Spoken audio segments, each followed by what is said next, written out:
You're watching the Tish 21.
Not sure how, boys, but looks like we spun a bearing on this thing.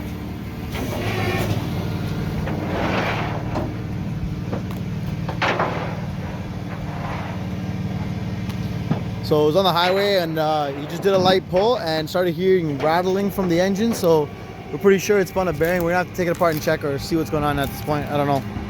Sucks, man. This guy didn't even get to enjoy his car for like 1 day. Yeah, I don't really know how it plays out here. Yeah, not really sure why it spun a bearing. At least that's what we think is happening.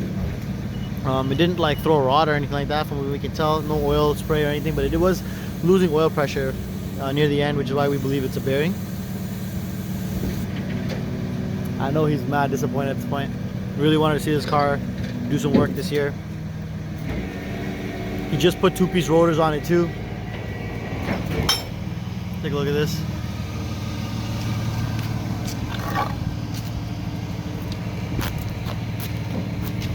Alright guys, so Alpha G37 is down but not out. Just stay tuned. We got something massive in the works right now to make this thing work, because I know you all want to see this car on the road, and he does too, and so do I. So we got a huge project in the works right now to get this thing back, and it's going to be bigger and better than ever, and there's going to be some big changes that I'll be showing you guys in an upcoming video, so make sure you guys are subscribed.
Thank you guys so much for watching. Make sure to check out my other videos of the G and AMG. I also drop videos of all kinds of other epic builds that you do not want to miss. Don't forget to hit that subscribe button and hit that bell with the notification so you know exactly when I drop a video. See you next time.